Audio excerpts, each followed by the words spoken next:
and ourselves and balance the potential benefits of both.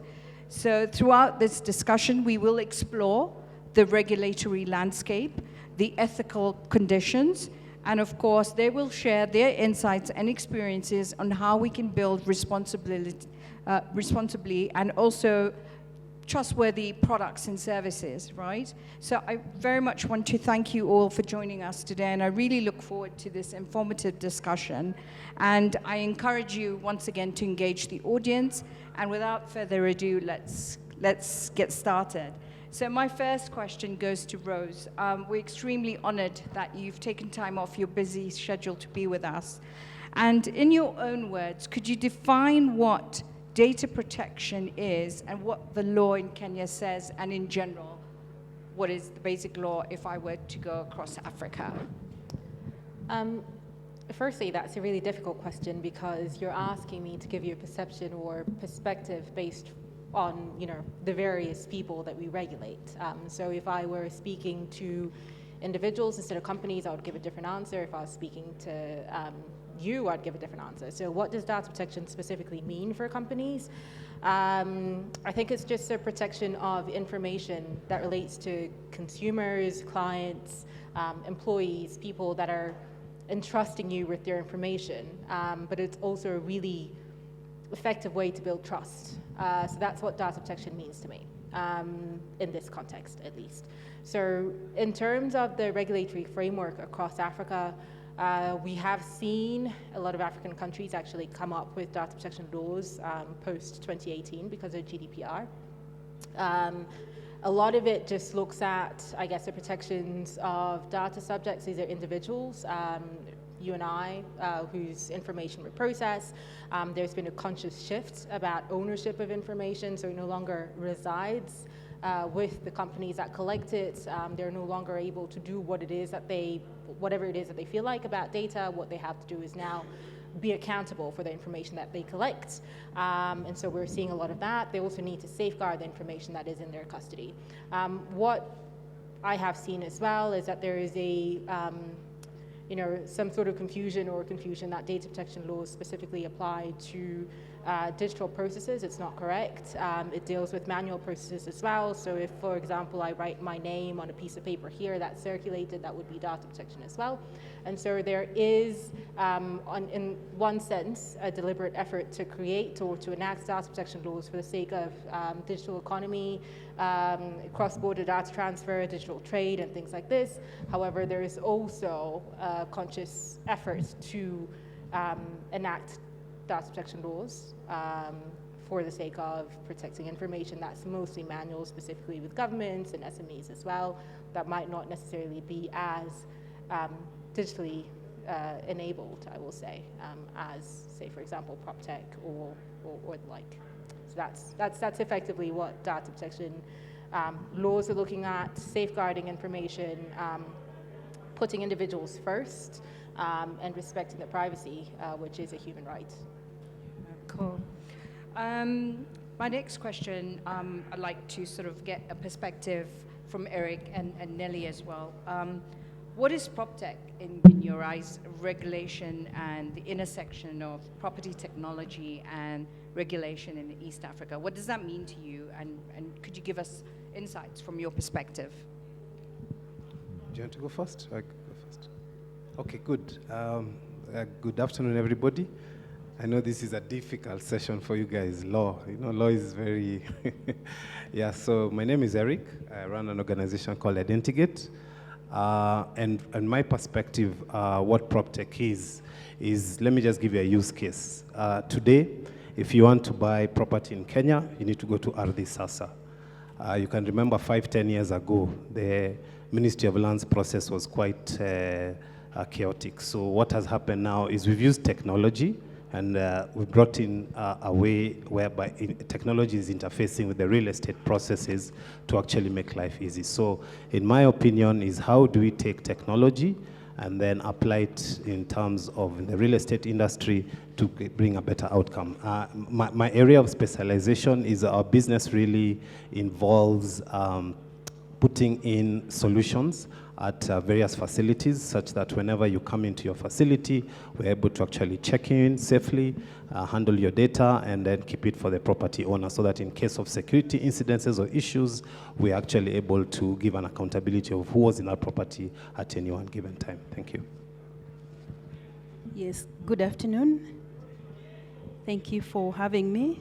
My name is Nelly, and I'm happy to be part of you this afternoon. Now, for me, as a valuer, property manager, an estate agent, and project manager, really, Proptech or property technology is about that ability for me to innovate and to improve my service to my client and be able to serve them efficiently so that I can be able to add value to their properties or their assets.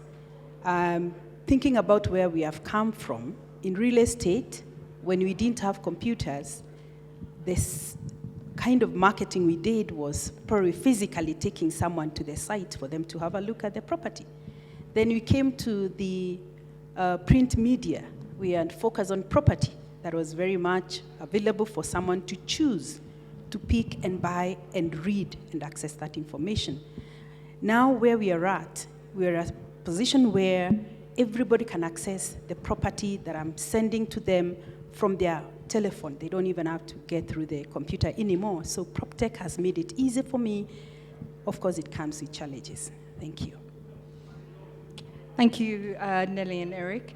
Wangashi, I would like to ask you, how can Proptech companies ensure that they're protecting the users' data and privacy in compliance with the regulation?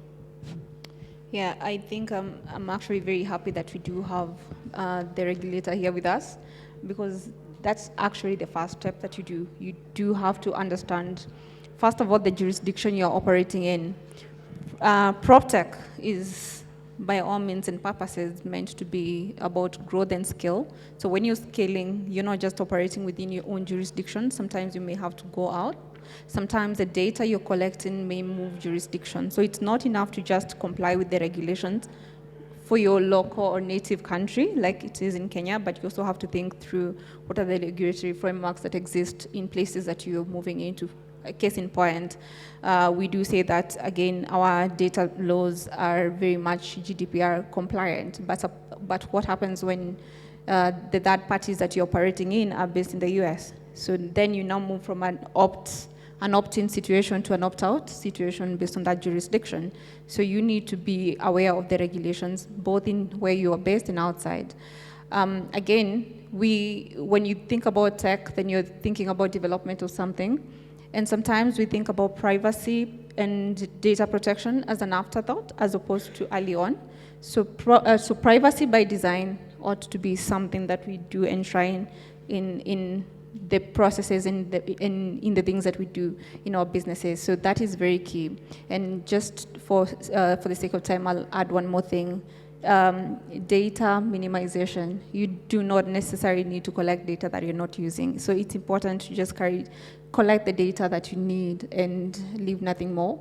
And finally, because this is something that we tend not to think about, is the transmission processes. Cybersecurity plays a very key role when you're dealing with data. How are you handling the data? How secure is it? How secure are your servers? Where are they based? How secure are they even in the hands of your employees? Have you actually trained them on protection of data privacy? So those are some of the key things. There are obviously many things, but those 5 things, if you do have them in mind, then they can actually help you move towards compliance. Absolutely. And we see that at Byron Kenya as well. You know, what sort of data are we picking up from the user, the property seeker, and how are we transferring that data to real estate agents and developers? Also within the value chain, like we do work with financial institutions, and I know that if you're applying for a mortgage, you definitely need more than just your name and email address and phone number. Yeah. You're actually asking somebody how much do they earn, their pay slips, and quite a few of their KYC, which is quite, it's intruding. But at the same time, I also understand the bank's perspective, because they want to know if you are actually applicable for a mortgage, right? Okay, just turning to some of the most significant regulatory challenges facing PropTech companies today. Eric, how can these be addressed?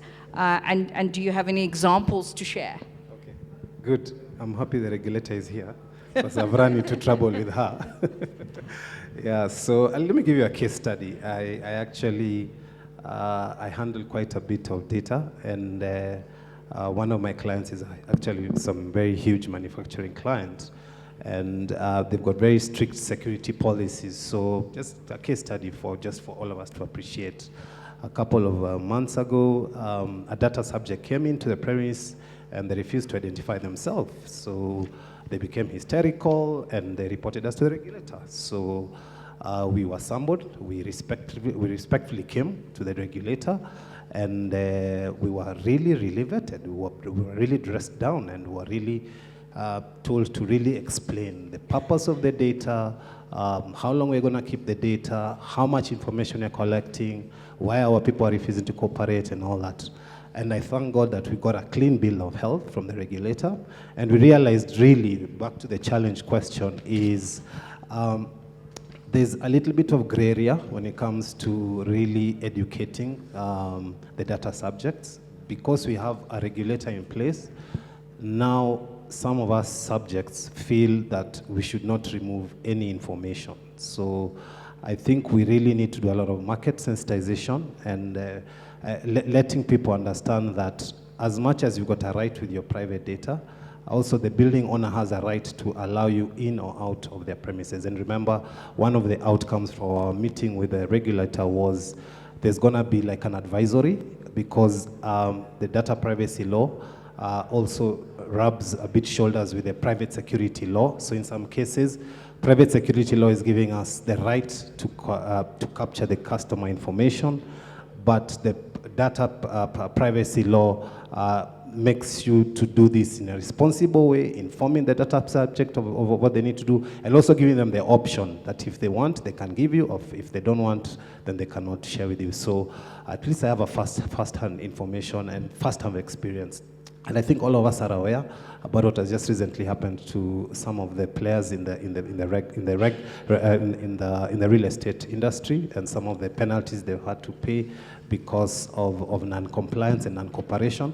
So yeah, the regulator is here and she bites. Don't look at her like this. She's got teeth and she can bite. Yeah, thank you. Yeah, I'm actually very excited because there is a woman behind this very important aspect that touches every one of us individually or professionally. So let's give it up for all these ladies that are up here on stage. Eric, you are truly blessed today. All right, Nelly, could you kind of give us what is the impact of these regulations on innovation in PropTech in our industry, and how can companies like yourselves and others really balance the compliance with the need for agility as well as flexibility? Thank you, Liz. Now, as you've said, you need technology to help you reach your clients. On a daily basis, you're handling very, very sensitive information that you need to use to help you achieve your objectives.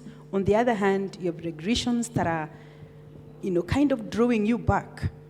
So you are on every single, often you're struggling to know to what extent can I expose my client's information.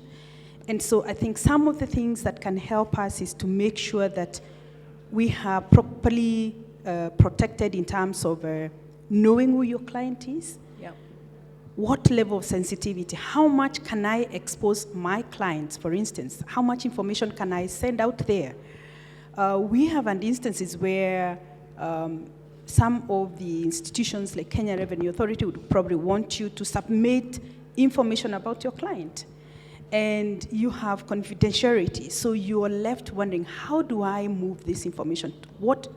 How much can I be able to disclose? So you must be able to engage your client, contract with your client in a way that makes them comfortable. Let them know that maybe at one point, your regulations require you to inform different institutions, let's say, whichever it is, any regulatory body that requires that information, so that you are at par.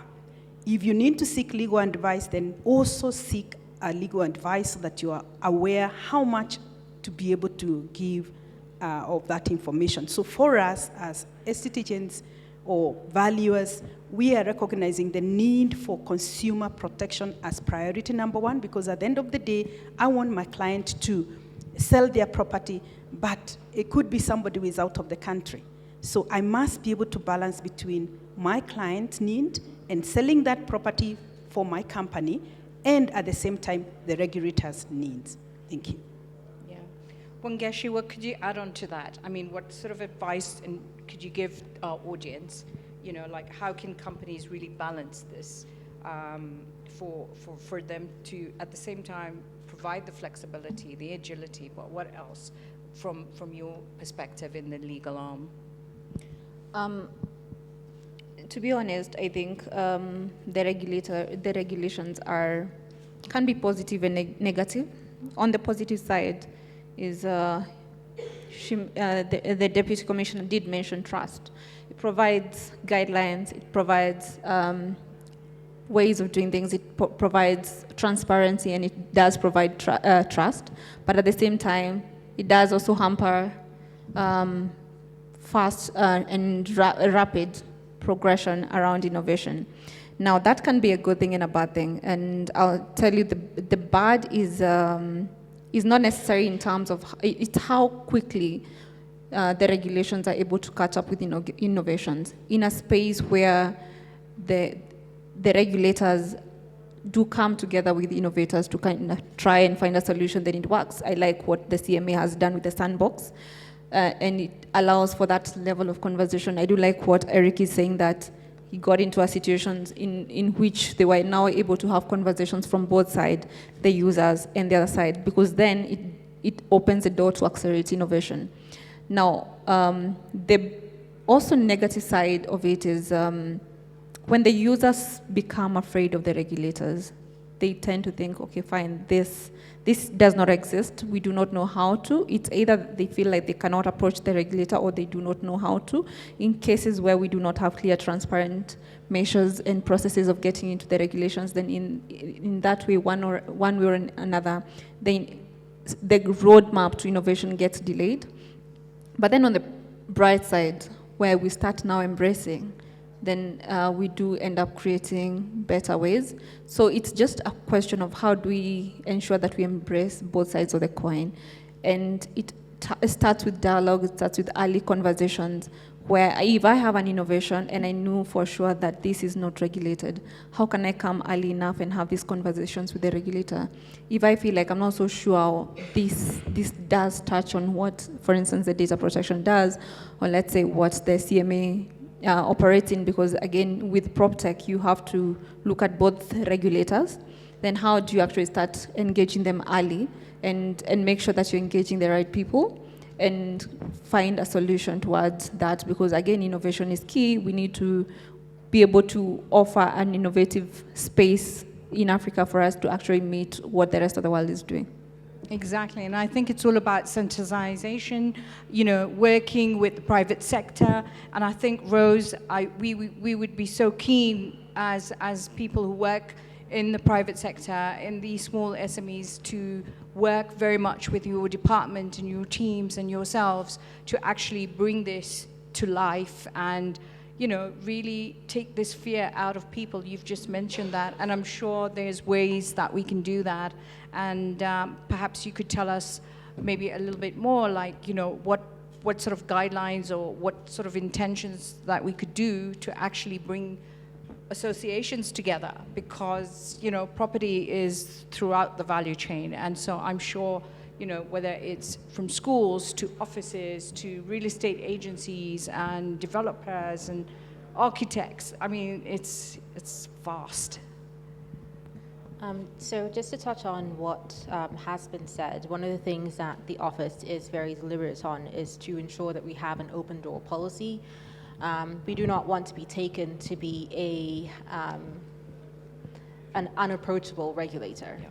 One of the reasons that we've actually been established as an office is to balance the needs of businesses, to ensure that there is economic growth, that businesses can still use personal data in a way that is ethical and lawful, but also balance the need of data subjects. So we work for both players effectively.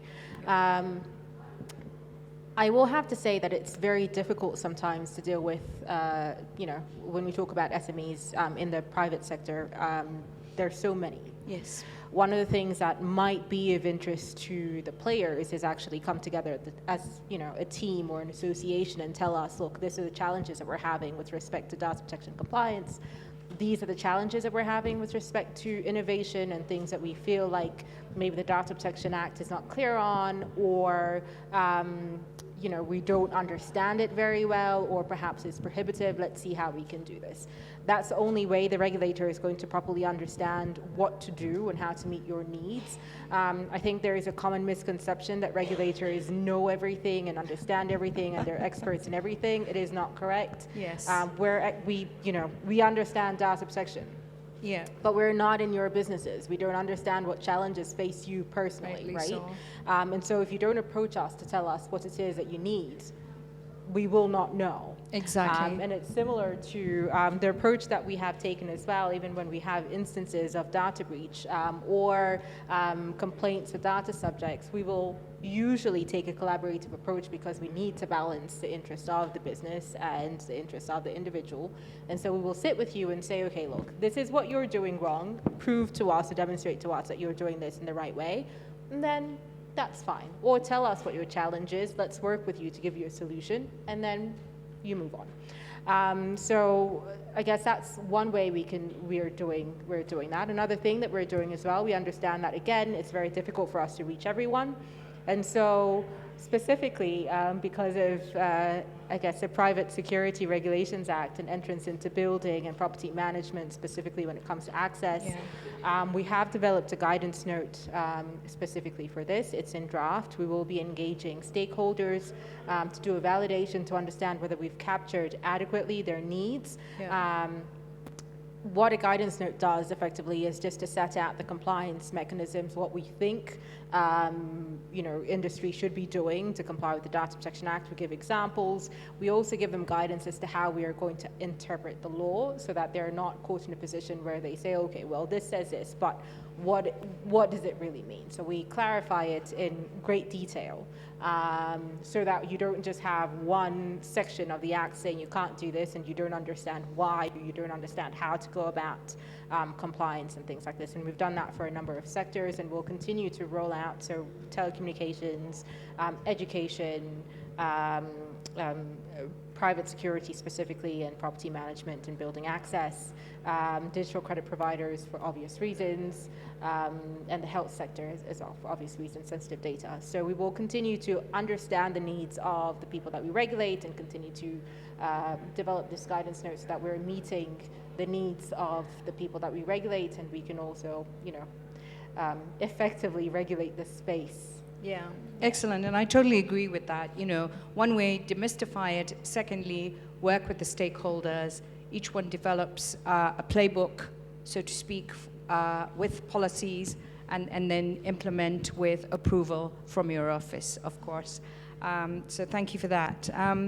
Eric, so how can Proptech companies ensure that using technology ethically, responsibly, particularly when it comes to sensitive issues such as housing affordability and discrimination?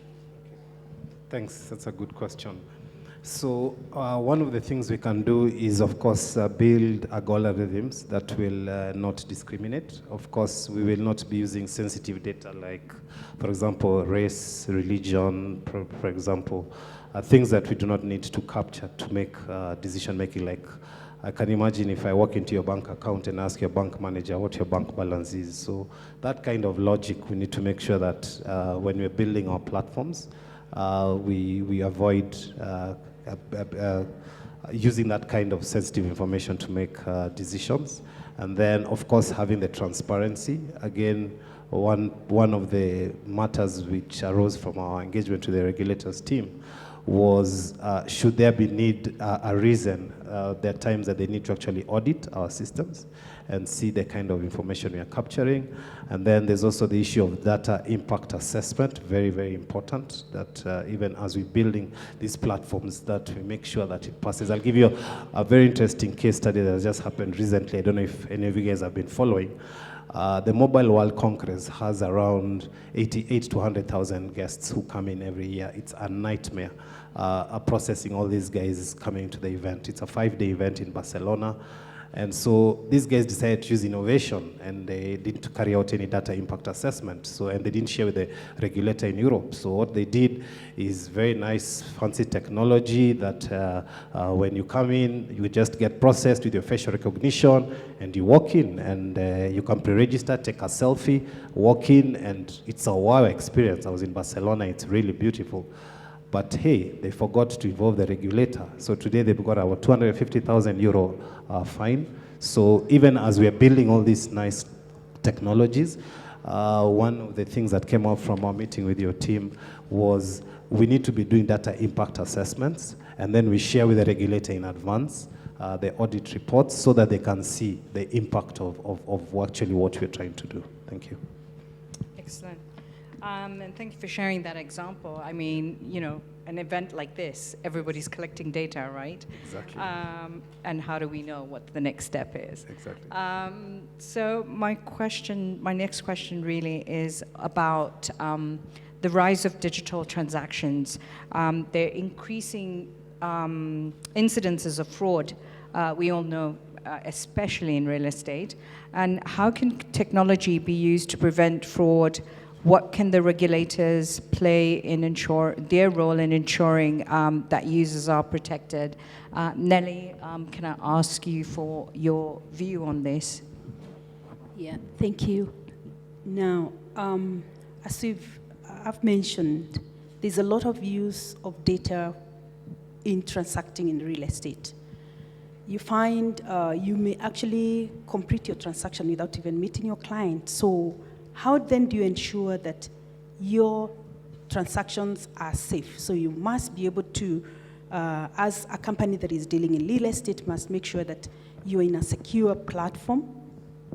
You've also, like I mentioned earlier, you've dealt with your client, you've been able to understand how much of that information you can expose so that you protect them. There are all very basic things that we do. For instance, in Cityscape, we ensure that we know whom we are dealing with, because it's very interesting how the market dynamics are. You find you advertise a property, and there are so many people who are inquiring about that property, but actually, or want to do even, they don't own, I mean, they don't have the ability to pay for that property. It's worth, let's say, even 100 million, and the person does not have even 100,000 in their account. How far can you go in terms of exposing your client's information or the property without necessarily sounding very harsh? And, you know, so there has to be a balance. You must make sure that you have a balance. You have to know your client. We prefer as much as possible to have a physical contact where possible with our clients, especially our buyers, so that we can know them more without, again, making them feel intimidated and unable to work with us. I think when you think of the data also that we analyze, we must make sure that the information we are collecting, how do we package it to the people concerned? It's important that you can have maybe an underlying line that, you know, puts a clause that if this information is not intended for you, please delete it, so that you can make sure the information is protected. It's not possible to be completely secure when it comes to the data that you are handling. Fraud will definitely happen to a certain extent. So I think on a daily basis, we have to innovate. Look for the most secure places, if it's internet providers, make sure you're dealing with the best. Train your staff on how much they can give out of their information, because sometimes you could be, the senior staff could be aware of how to handle the information, but then the other staff that are on a daily basis releasing that information to the public, how well are they protecting your clients so that fraud then is minimized? But I think 100% we cannot get, will take time to get there, because also technology in terms of fraud keeps evolving. And I think we just have to keep doing audits of our systems to make sure they are responding properly. But I don't think we will be at 100% as property market people. Thank you. Wangeshi, just touching on the same point about how we can ensure that users are protected. There's a lot of talk about blockchain technology in property records.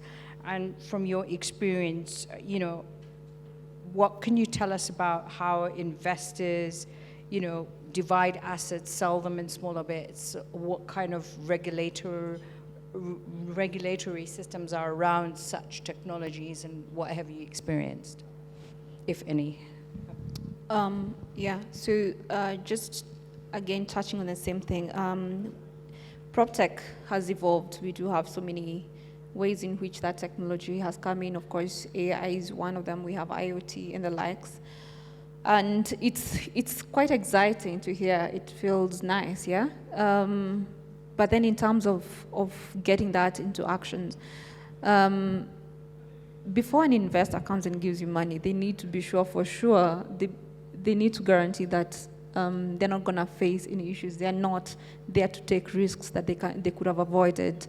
And one of the things that I've always seen with investors is they want to do due diligence. They want to make sure that you have the right permits, you have the right licenses, and you have the right certifications where necessary.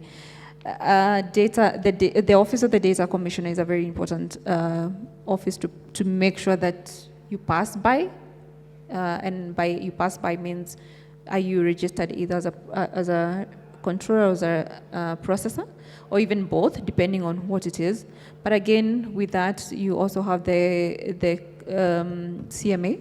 The CMA has a very robust sandbox that has been looking into it. We've seen crowdfunding. We have Rates. Rates has been in the country since, 2016. We do have fractional ownership. Both are geared towards investment in bits where you do not have, you're not paying too much. I've seen a couple of organizations. I think I sat in one of the panels when I had AfriBlock. I think they're doing fractional ownership. We've seen quite a lot of organizations doing rates. There's no clear policies and guidelines. They're building on it, and it's an open conversations back and forth with the regulator on the same. But again, we do have when we're having conversations about Proptech and data and regulations, we really talk about towards compliance, because on both ends of the spectrum, people are evolving, the regulators are evolving and finding better ways of doing it, because again, it's innovative. Until recently, we did not have crowdfunding, and we're now thinking about crowdfunding. I've seen how the CMA is looking at it. But in actual sense, when you think about rates, it's really sort of like crowdfunding. So how do you actually make sure that whatever it is that you're doing, both sides of the spectrums are in conversations and in collaboration? So beyond the rates and all that, I've also seen tokenization. Yeah. I don't know whether anyone has seen My Shamba Digital. It's been quite popular here. I can see a few hands. And they have been doing a huge shout out towards tokenization. It's based on blockchain. And I've also seen VinProp. I guess I've mentioned AfriBlock, that's based on fraction. I'm not sure what they do. Maybe Trevor, you can tell us what it's based on. But those are some of the organizations that are coming in, and the regulators involved are, as I've mentioned. Yeah. Interesting. As we come towards the end of our session, I'd like to ask the audience if you've got any question you'd like to ask. Yes, please do. Trevor. So, Mike. So if you could just give us your name and tell us who you represent, or the company you represent, and then ask your question to any of the panelists. Okay, my name is Trevor. I'm the CEO and co-founder of AlphaBlock. I'm not answering that question. We can have a proper discussion on the side. But I had a question to Rose, because I really feel like digital IDs and data protection is a easy way in for the government to test blockchain technology. And I don't know if there's a lot of money there, but it doesn't seem like there's too much stealing going on. So maybe it's a bit easier to execute such projects there. What are your thoughts on it, and do you guys have any strategies already in place to use digital identities and create an environment where people can own their data?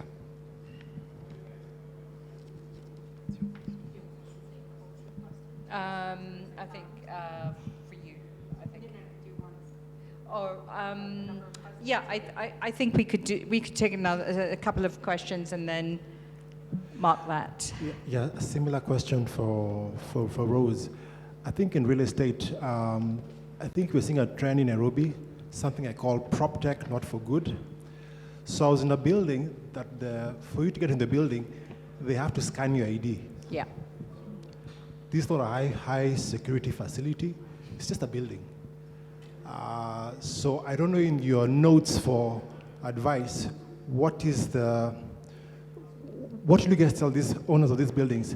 You can do this or you can't do this, because it's just a building. I just say, you know what, let's meet at the Java. There's no point of me having my ID scanned, maybe in committee the next day, some guy making a fake ID of my ID. Exactly. But what are the rules and the policy that you'll be sharing in those notes for developers, for landlords, etc., in real estate? Thanks. So my question is similar. My name is Brian. I'm a partner at Chipoloke Law. It's both to Rose and Eric. It just follows on what he's asked. There's some buildings where they give you the option. For example, if you don't have your ID, you can give your passport, right? Then there's buildings with enhanced features like this. There's others where they scan your whole face and such. I don't know if, as a practitioner, whether people are aware, whether you can say you have a right to have that data erased, first of all, and whether you can opt to give another form of identification and say, I would not like to be scanned, or to scan this, I'd rather use something else. And then I suppose now for the regulator, it's understandable when you go to the airport, because they usually scan your face as well. So does the regulator take the same view? Because at the airport they're scanning our faces, no one seems to be complaining. We all go through. Then when we enter into buildings, is there a difference? It's the same data. It's still the same data subject. So is there a difference in the two? Thank you. Okay, I'll start last to first, if that's okay. So with respect to private buildings, there is firstly a huge difference between private sector entities collecting your information and government collecting your information. So when a private sector entity collects your information, say for example you come into this hotel and someone asks for your information, there are certain things that they need to prove. The first thing to start off with is if they have a lawful basis for collecting your information. There are a number of lawful bases. One of them could be legitimate interest, one of them could be a statutory obligation, another one could be public interest, right? It's very difficult for a private sector entity to say that they've got public interest, because what is the public to them? It can't just be people who are accessing Radisson, because that really isn't public in that sense. So a government has a public interest of protecting its citizens, understanding who comes in and out of the country and things like this for immigration purposes. And so whilst it's the same data set, different reasoning. So hopefully that answers your question. What are the confines, I guess, or the restrictions with respect to some of these things? Again, as I've said, the first step, even before you start thinking about collection, is understanding what the lawful basis is. And then after that, you understand, and there's a lawful basis for, I'll say processing as a catch-all term. So it's from collection to storing of information, because you need to have a reason to store that information, to what have you.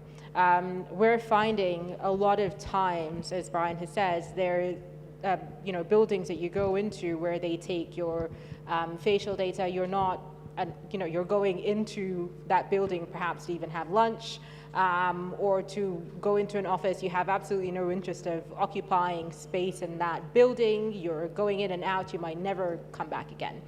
What the guidance note aims to do is to say, hey, we understand that you have an interest in protecting and safeguarding the people within your building, also safeguarding the assets that you have in the building and the building itself. However, if you're going to take information and keep it for a prolonged period of time, because there is a law, as has been mentioned, the Private Security Regulations Act, that stipulates that that information is really just, you give your ID, at the time of exit, you take your ID. But it also specifies that you give information, and that information, there's obviously you can't say, the guard there is going to then take a rubber and erase that information. So there is a time frame. What we're saying is, if you want to keep information for a long period of time, have a justification and a clear justification for why you need to keep that information for a long time.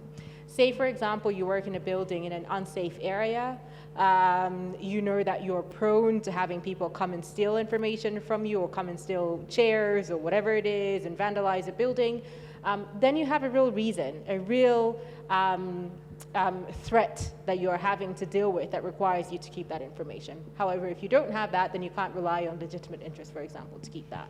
So it's a matter of saying, okay, how are we going to balance our need to collect this information and also the lawful basis, how are we going to justify that for storing that information for a period of time, and then coming up with a justification for us as well as a regulator to understand why you need to go through the process of collecting facial recognition information, biometrics, and things like this. But on a,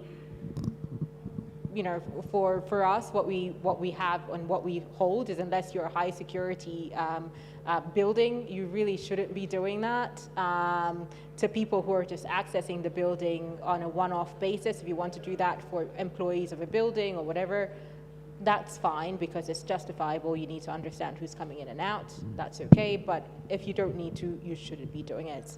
The cost of actually securing that information is far greater than the cost of someone coming in and out and storing and things like this. Trevor, for your question about digital identities, yes, actually it's one of the government's strategies in the strategic document for the government.